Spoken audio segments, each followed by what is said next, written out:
Hey Nate, congrats on the win. I'm down here to your right. Thank you very much. No problem. So first time back in the octagon in 3 years, almost to the day actually. What did it feel like in there? Was it any different? What was kind of going through your mind? Um, it felt like just where I left off, and I just didn't really pay much attention except for just get the job done. Was the game plan always to try to get him in the clinch and up against the cage? No, I planned it on kicking him in his face, but it just kind of went how it went. I didn't even work any of that clinch stuff. It just was like I was just like I'm either gonna do all this stuff I was drilling and working on, or I'm just gonna get into a full on fight with him and add that shit to it. In the third round, you had him in big trouble. He kind of he fell, and then I mean he was close to being out there. You think the fight was over at that point? Yeah, I thought it was the beginning of the end for sure, but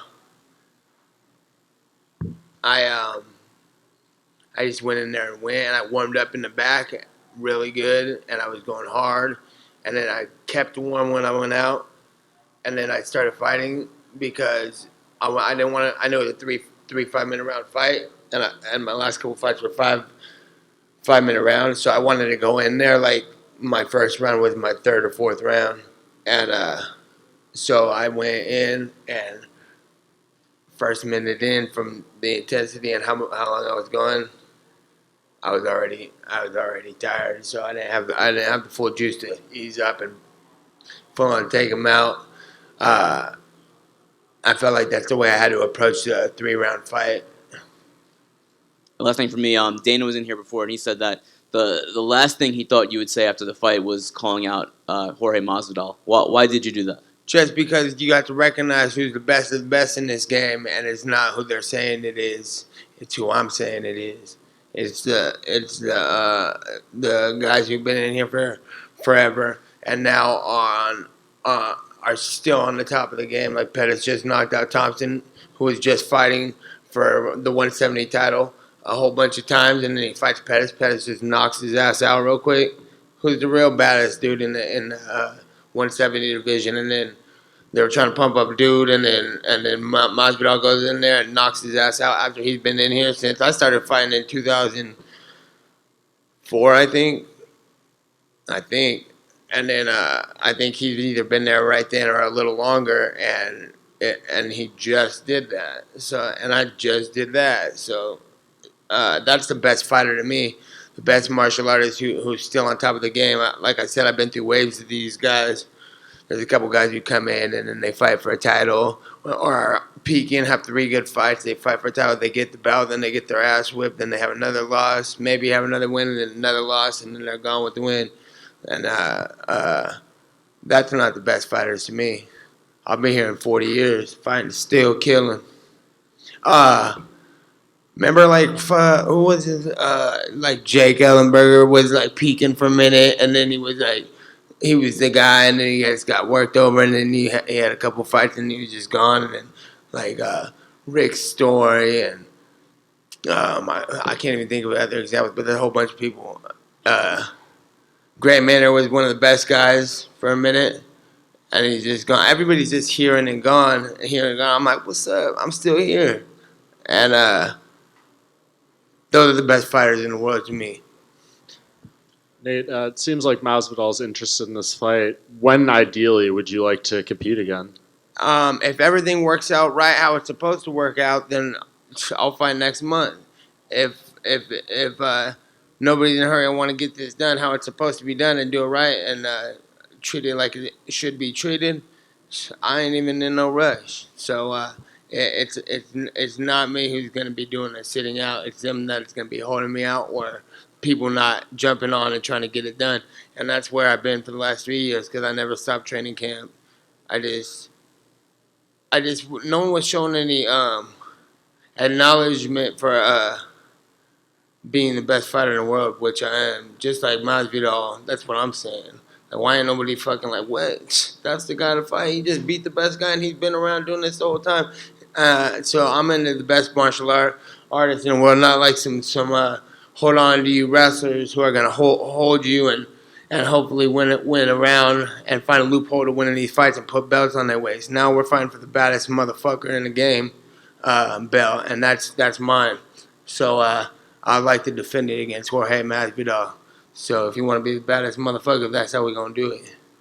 Tonight was the highest gate in a California MMA event, especially for the UFC, and sounds like this pay-per-view is trending really well for the UFC. Dana White came in here earlier and he said, I guess Nate Diaz is a needle mover, and obviously referenced that comment a few years ago. Do you feel like you're kind of getting that appreciation finally that you spoke about for so long? Yeah, he knew then too, though. That's not gonna be a good friend. That's not a good business move to tell me I'm the shit. You know what I'm saying? Because then I'm gonna be like, give me the shit money. So give me some I'm the shit money. You feel me?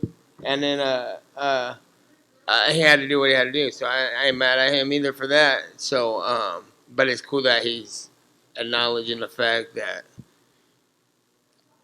Yeah, no, he said he feels you're, Conor McGregor, Ronda Rousey level star coming out of this performance. Yeah, for sure.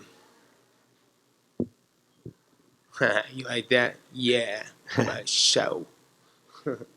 Congrats, Nate. Right in front of you. Just curious, I think you said in the cage, if I'm not mistaken, a lot of these guys suck, and that's why you weren't around.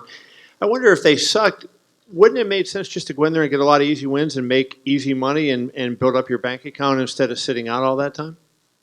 Yeah, but look from the outside perspective. If you're watching a fight, or if you even want to be a fighter, like I'm looking for a badass fight. You know what I'm saying? Somebody to fucking whip someone's ass and recognize the other guy who's whipping someone's ass and be like, hey, I'm the head ass whooper here. I want some of you then. And I did that with Conor because they were promoting him like he was the top don of this whole thing, and he was brand new, and that was making me hot. It was nothing personal against the dude, because all respect for anybody who's gonna get there. You know what I'm saying? You got to get yours, but if you're gonna just not like acknowledge the fact that I'm here and been here, and like when you start, like when did Pettis start fighting and Conor? Them fools was probably watching me fight on the UFC when they was in high school.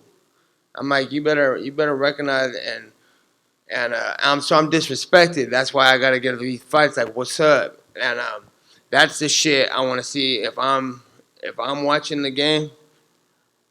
Like I always say it like this: like you ever like when you get a video game like Street Fighter, like who are you gonna pick? Who are you gonna pick? You know what I'm saying?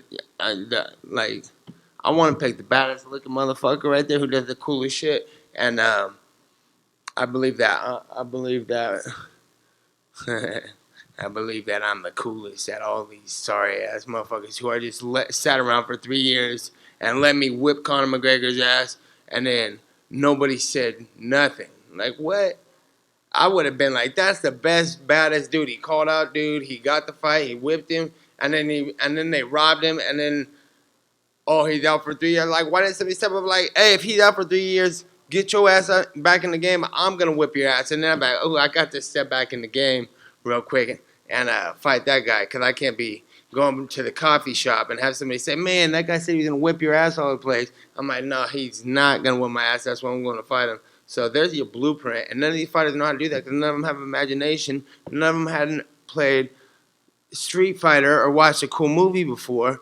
And like, where your head at, you little jock wrestler? You're gonna just sit there and do all this politically correct shit, but this is the fight game, dude. Quit acting like this is some professional sport and saying whatever they want to give me is gonna be fine. Saying no, I'm gonna take what's mine, and that's what I'm talking about with the baddest motherfucker title. And I need that belt made as soon as possible.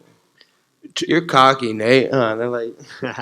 Two last questions. Number one, you beat Conor, obviously, when he was at the height of his popularity.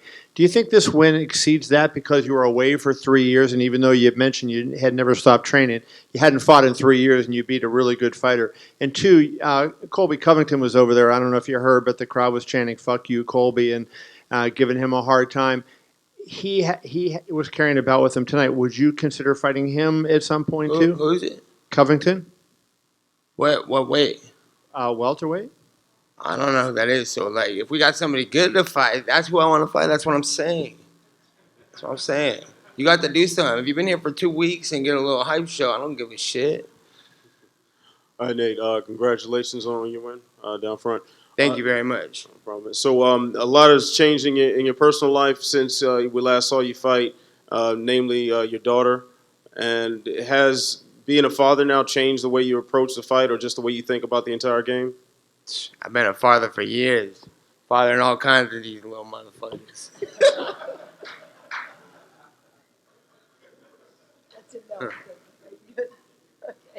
Okay. Oh, Nate, you're amazing. Listen, you have been out such a long time. Obviously, that third fight with Conor is something a lot of people want to see. Is there any chance that that could happen by the end of the year? Conor, third fight, December, possibility? If that's something that works into the schedule, I'm gonna fight the baddest dudes, the biggest, baddest shows that people want to see. That's what I want to see. That's what I want to do. So it's up to the everybody who's involved in that. If they want it, they're gonna call me and tell me they want it. So why do you think it is that people didn't call out your name? Is it partly because maybe they want to fight somebody in the rankings and you're such a big risk to fight you and you weren't maybe? I don't think they know how to do it. I don't think anybody knows how to do it. Everybody's beginners. They're all or scared or something. But like I said, I with all like I don't want to be all full of myself and riding on a high horse and cocky and shit. But I got way too much money to be having to fight somebody that's not interesting. You know what I'm saying? I'm an entrepreneur. I got all kinds of shit going on, and it's been good and fun. And no matter how much money I make and how much I do, it just isn't as. It's not like after a while you're just like I have to do what I've been doing, because this shit's just not the lifestyle I like. I like the healthy living lifestyle, training for something, getting a job done, and the feeling of getting a job done or what I started in the first place that led to all this other stuff. That's what I'm into. So obviously your brother Nick does this too, or used to do this too anyway. We haven't seen him in a while, but what do you think about the fact that you've kind of eclipsed him now? I mean, Nick was here first maybe, but you may last the longest. No, I'm just out here keeping the Nick Diaz army, keeping the Nick Diaz. I'm representing for him. Mainly, that's my main thing from the beginning. Fighting was making sure that I made Nick and Caesar proud and happy with what I'm doing, even though he's probably got a lot of criticism for me. When I go see him right now, I know he's gonna give me all kinds of, and I appreciate it. But that's what he's the best fighter in the world, and I think the same thing with him. Like I came here to just spit it and get the job done, so I can spit it. That everybody's weak. What are you gonna do? You're gonna just sit there and not? How are you gonna fight somebody if nobody's fucking wants to fight? It's like I ain't no bully. I don't want to just go beat nobody up. That's not fun to me. That's not fun to him. But if nobody wants to get it, it's not very motivating to just sign up for fights straight up. So he's not completely done though. There's a possibility your brother could still fight? Yeah, what's up? They should do something. Somebody needs. I mean, I'm not trying to tell people to go yelling at Nick, but like, I don't think there's nothing that's very interesting to him right now.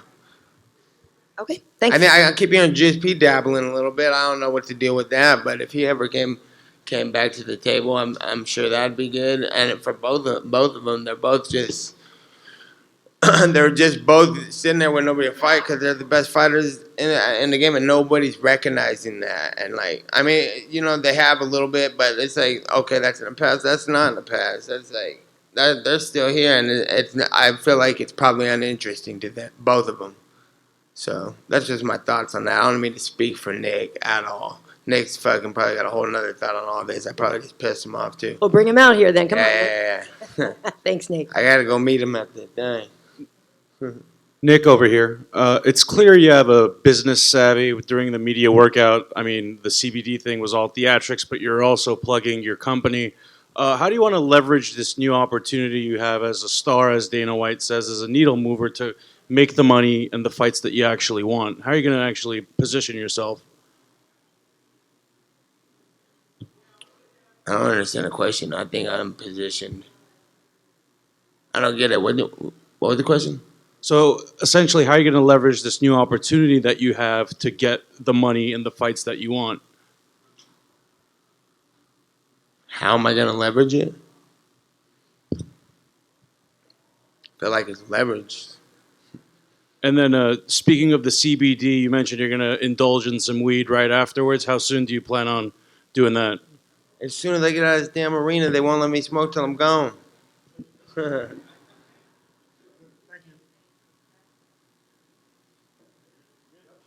Hey, speaking of that, shout out to my boy Big Lon and the Taylor Gang, because I've been hanging out with Big Lon, and I got a lot of good ideas from him and his team for sure. Thank you, everybody.